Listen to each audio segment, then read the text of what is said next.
What's up, Benzo Warriors? It's neighbor Bob here on 1/5/2019.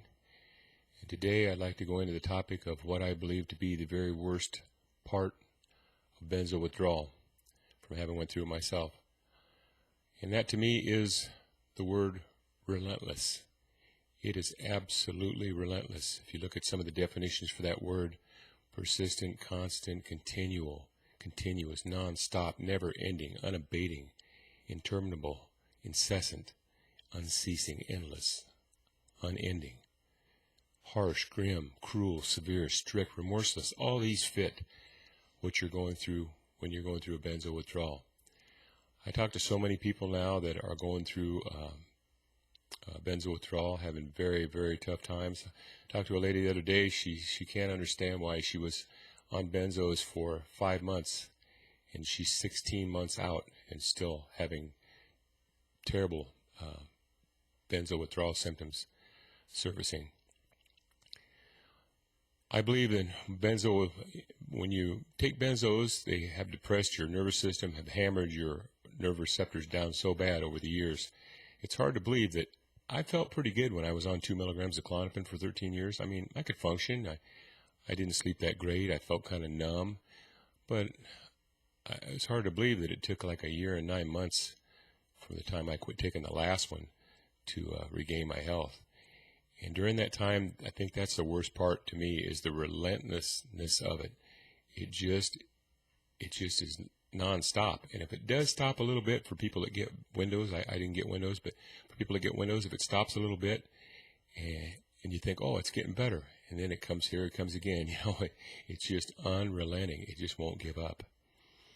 And how you get through that is my best advice for getting through benzo withdrawal. What I did is don't look at the big picture. Don't look at, you read these horror stories of people going 2 or 3 years torture after they take their last benzo.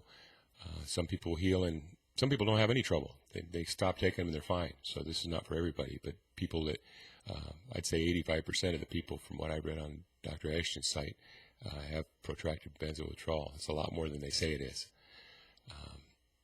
So if you've had that really bad withdrawal going on for a long time, how do you get through it? Well, you just take it step by step. Benzo withdrawal is a time for you to be selfish, not selfless, selfish. You need the time for yourself. You need to do what you need to do to survive through it. I don't care if you got to quit your job, you got to get on SSD, you got to sponge off some relation, some friends. I know guys out there that are suffering through it also with families. They have a wife and little kids, and you just feel like a terrible dad. You feel like you're shirking your duties. You feel like you're worthless. You're locked in this continuous crazy thoughts and a different depersonalization, derealization, two of the worst ones for me. Just felt like you're in some kind of a dream world. Pressure in your head. There's so many symptoms from this. I talked to somebody a while back that was one of the symptoms, one of the uncommon symptoms of it is rectal bleeding even. How can this drug that you've been taking, that you felt pretty much okay taking, how could it cause that much havoc to get back to regain your health? It's really utterly amazing. So I know for myself, as I get up every day and I go through the same thing when I was withdrawn, all the just incessant torture that you go through in your mind, in your body, you've just got to stay strong. You've got to continue to hope and believe in your mind that you weren't that way when you were taking the benzo. Probably like me, you sailed along pretty good. You felt decent. You thought, oh, I know these are bad. I need to get off of them. Once you've committed to get off of them, you've got to go it out the whole way. You've got to be relentless, as the benzo withdrawal is. You've got to be nonstop. Take it a minute, an hour, a day at a time. Crawl through it. Do what you got to do. If you mess up some relationships or something, you can always patch them up later when you've got your health back. I know for myself, I thought partway through it, I wish I could just go back on it, but as we all know, that's not really an option. Reinstating, you might not even be able to get back to where you were without double or tripling your dose you were on. So that's, once you've committed to it, you've got to be committed to it. You have got to be of the mind that I am going to keep on getting up and doing what I'm doing until I'm well, no matter what.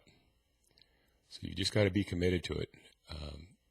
Some people have a support system. They have a spouse that's supportive of them, and children and stuff. Other people don't. They're all alone. It'd be very hard that way. But just never give up hope. Look to the future. Look to how you know that all this stuff you're going through was caused by benzos, because you weren't like that while you were taking them. So it's all caused by the withdrawal. It plays a huge mind game on you. I thought when I was in withdrawal that 1 year and 9 months seemed like 10 years to me. It was just so strung out. I just felt like I had lost my mind, as many of you I know do. So just plug along day by day, and when you get up someday, it'll just all turn off, and you got to believe that. You got to believe that any day above ground, there's still hope. So don't give up hope, and don't do something that you and your loved ones will regret. So I thought I'd bring you that today. You can expect that relentlessness from Benzo Withdrawal. It's just the worst part of it for myself. There's so many symptoms that are bad, but just overall, just a non-stop, just wears on you. I don't care how strong you are. I mean, it'll just slap you down and tromp you if you let it. So I thought I'd bring you that today. And if you're on a withdrawal, if you ever want to shoot me an email, DADDYNIOWA, daddy in Iowa @gmail.com. I'd be glad to do what I can to give you some hope. And you take care, and hope you regain your health soon, as I and many others have. Bye-bye.